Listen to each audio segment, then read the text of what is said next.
What's up everyone? Welcome back to Wildcat MTG.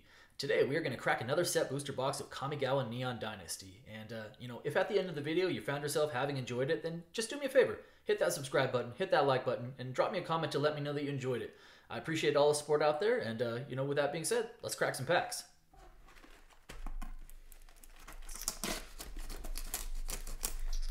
So we are already in April of 2022. Kamigawa seems like it has flown by because by the time this video airs, we've already seen some previews from New Capenna, but by the time this video airs, it is likely that we are a week or maybe even less away from actual spoiler season for Streets of New Capenna. And I think part of that is just because of how much it feels like time has flown by. Like there's been a few sets recently, and I won't name names, where it was just like, hey, are we done with this set yet? Can we move on to the next one?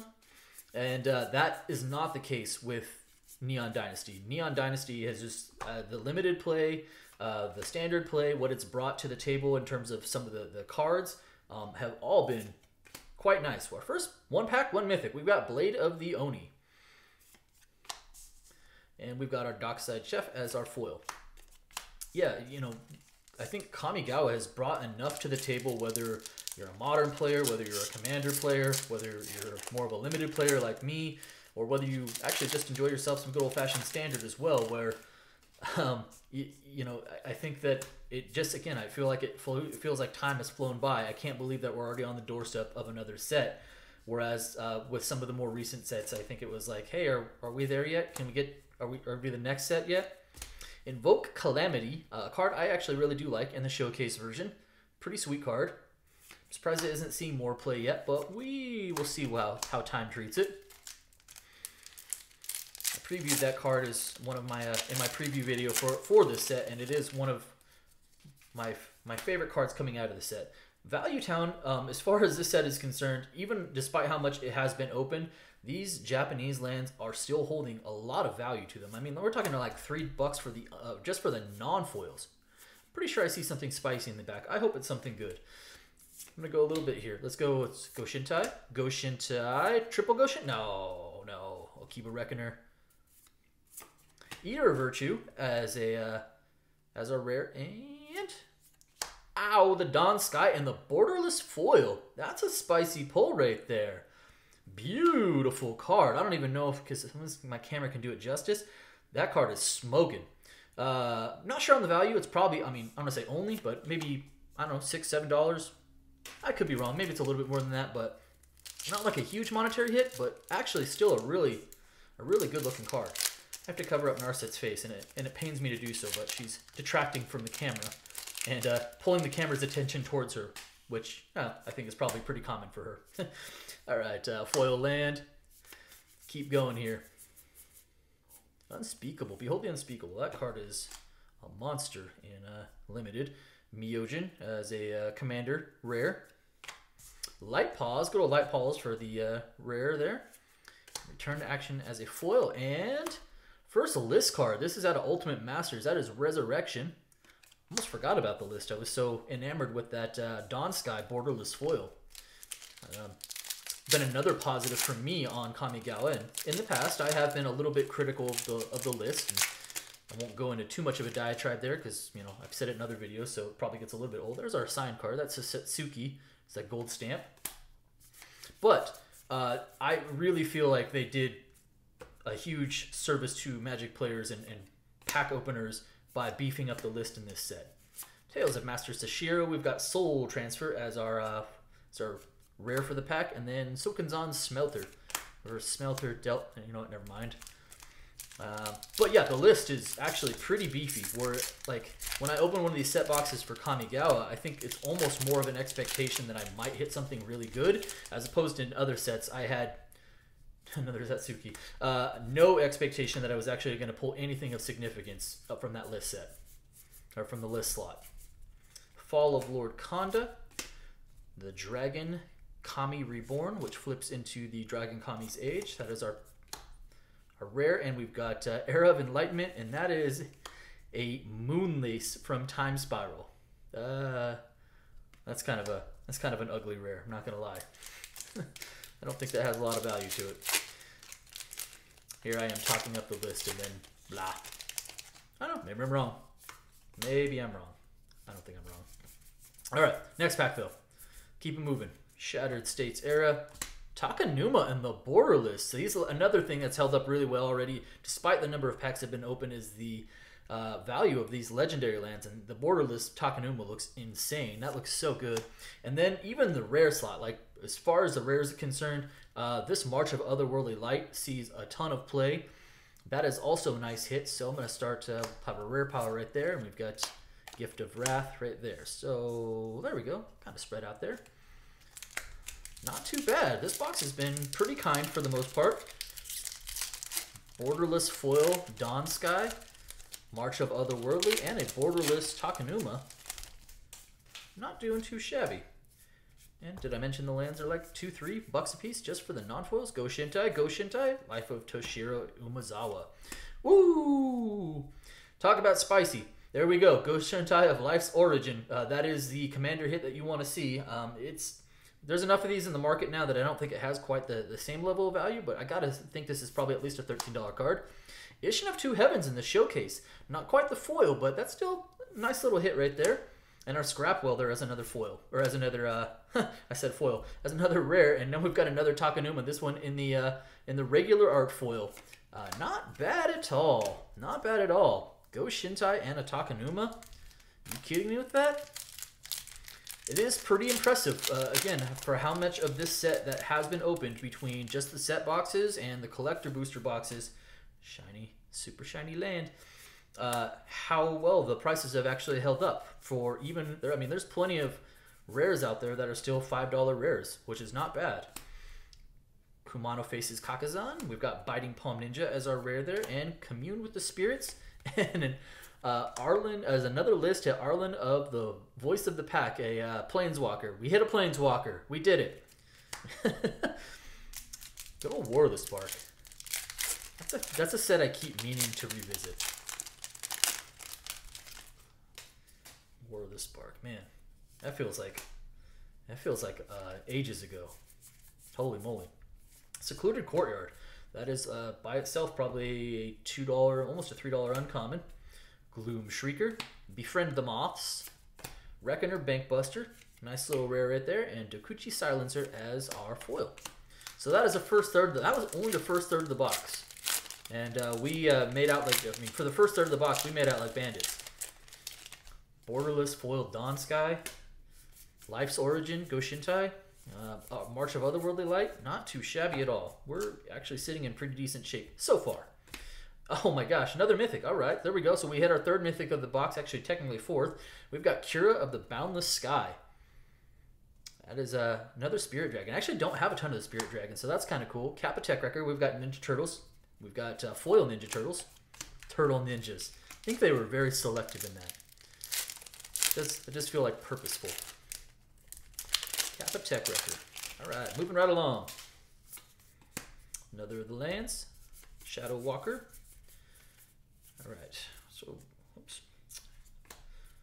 Got our Upriser Renegade, Fall of Lord Kanda again, Springleaf Avenger as the rare, and a foil Satoru Umezawa. Everything's a ninja. Everybody's a ninja. It's our actual third foil rare or higher of the box, because technically we actually have the, here, let's do this. I don't really care about that. We'll do that. I don't want to cover up the lands. I want to track those. Okay, not too bad. Moving right along.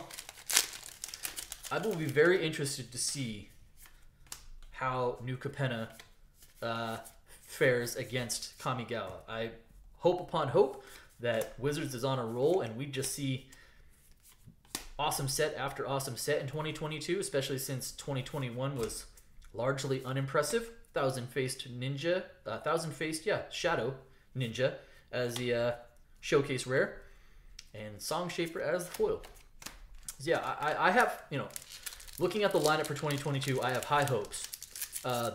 Probably the set I'm most iffy on is actually New Capenna, just because I think that I think that it's difficult to pull off sets. We got another mythic. It is another commander mythic. This was Shishiro, the Shattered Blade. We got Lizard Blades. I finally avoided calling it Dragon Blades. And a Peerless Samurai. I'm a little bit, I think, sets with triple color combinations where we're obviously, you know, in New Capenna we're talking about crime boss families, but it is going to be basically, you know, multicolor, a big multicolored set. That sometimes those are, they're not as fun. Invigorating Hot Spring, I like that as an uncommon. Kakazan, Weaver of Harmony, and Azusa has many. So Azusa's many journeys as the foil. That's kind of a cool little uncommon. Don't see too many of those. In the foil, I should say. So we're a little bit more than halfway through the box at this point. We've seen a few cards from New Capenna, and we know that we're already getting the I don't know what to call the land cycle. They're not triomes, but whatever. We're just going to call them triomes. Thousand-Faced Shadow again. Mobilizer Mech as the foil. So we know we're getting automatically a really good land cycle. We're getting, honestly, you might even say the better half of the land cycle because it's going to be like Jund and Bant and all the good stuff, right? So it has something going for it already, but I hope that the value of the set isn't hiding behind the land cycle. Hey, talk about a card that is starting to take off and see some play. We've got Fable of the Mirror Breaker, which flips into Reflection of Kiki Jiki. And I have seen this card running around. I'm going to put it over there with the rares, with the cool rares, in multiple formats now. I think it's seeing Pioneer play. I think it's seeing a little Standard play. I think it's seeing Modern play. So, again, one of those cards, actually, I think that didn't have a lot of hype to it when the set came out. And then since people started trying it in decks, we're like, hey, as it turns out, this card's actually pretty good. Boseiji reaches Skyward. Iganjo Uprising for the terrible rare. And the Hot Tub Kami. Hot Tub Kami or Pancake Kami, I don't know. Soaring Disc Kami. Alright. Thornwood Falls. Moonsnare. Blossoming Prancer. Roaring Earth. We got Befriend the Moths. Ruthless Technomancer for the Commander rare. There we go. We've got Iganjo Seat of the Empire. Again, this is actually probably maybe the third best land. I mean, obviously the Boseiju, Wanderer's Intervention, and Hard Evidence out of Modern Horizons 2 as our list card. List has not been good in this particular box. But I think obviously Boseiju, the legendary land, the green legendary land, that card is the most expensive card in the set. That is the legendary land that you want. After that, I think the blue one, the Otawaro's Soaring City, is probably the next most played. But that Seat of the Empire, it does see some play. All right, we've got Go Shintai, Michiko's Reign of Truth, Kami of Transience, and You Are Already Dead. All right, we're in the last third of the box. Second half, or the middle portion of the box, definitely wasn't as kind as that first column, but we have one more column to go. All right, we've got Born to Drive, Hot Shot Mechanic, Era of Enlightenment, Hidetsugu Devouring Chaos, nothing, you know, not quite neon, Ecologist Terrarium. You can't even get the neons in these. You can only get them in the collector boosters, which is why they're huge chase cards right now. Those collector boosters, oh, that looks so good. It just looks really cool. Nice. That's the Buy Box promo art, which also looks really good as a card. Okay, we've got Reckoner Raid. Oh, snap. There we go. We're starting to question our mythic slot there. No more. We've got Jin Gataxi's Progress Tyrant. Also has dropped in value, but I think that's also to be a little bit expected. Just hasn't quite found a home in a deck yet. So right now it's just known as being, well, a Phyrexian problem, but it hasn't quite found a home in a deck yet. If/when that happens, that card is going to be money. Another gold stamp card. All right, we've got our Long Reach of Night, Myojin of Cryptic Dreams, Thundering Raiju. Nice. I actually don't have too many of these, so I'm cool with getting that. Experimental Synthesizer as the foil. All right, about 6 packs left. Yeah, other than asking for Boseiju, I don't think this box has actually been pretty good. The list slots, I think we should still be good for one more rare on the list slot, but we'll see. Whip Spinner. Tales of Master Sashiro. There we go. Well, we got another land. We've got Soken's-on, Crucible of Defiance. Even this one is seeing a little bit of play. And Tales of Master Sashiro as the foil uncommon, which is actually pretty sweet looking. It does look really good in the foiling. Not gonna lie. And then we've got Skullwinder off of the list. Interesting list card. We've got 5 packs left. Finish strong.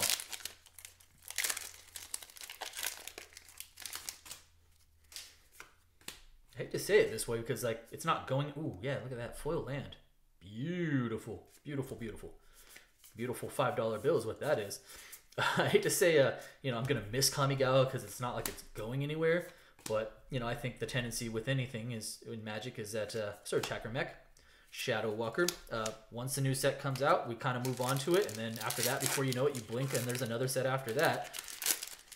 But I think that again is going to largely depend on how good is New Capenna, because if New Capenna is El Terrible, then it's going to struggle. Hey, Tatsunari in the showcase version. I actually don't see that showcase version too often.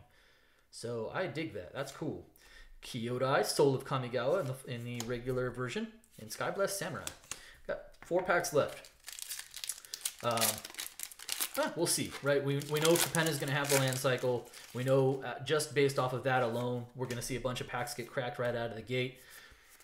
Whether that set is sustainable and popular, Imperial Oath is one of the best commons you can have in Limited. Specifically in Draft as well. Leech Gauntlet, Befriending the Moths. There we go. Another Mythic. Another strong Mythic, by the way. This is a card that also has seen some play now and is seeing more play. Hidetsugu Consumes All. Flips into Vessel of the All-Consuming. That is a nice rare right there. Or excuse me, a nice Mythic in Short Circuit.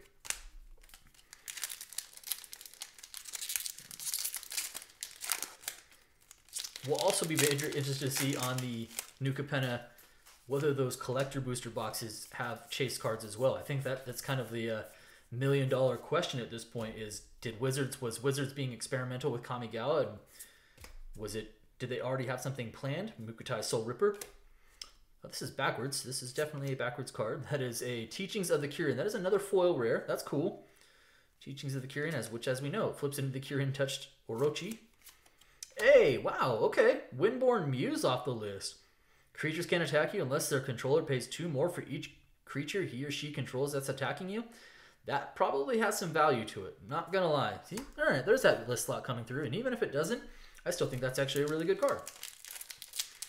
Taxing your opponents from attacking you. Again, seems pretty good.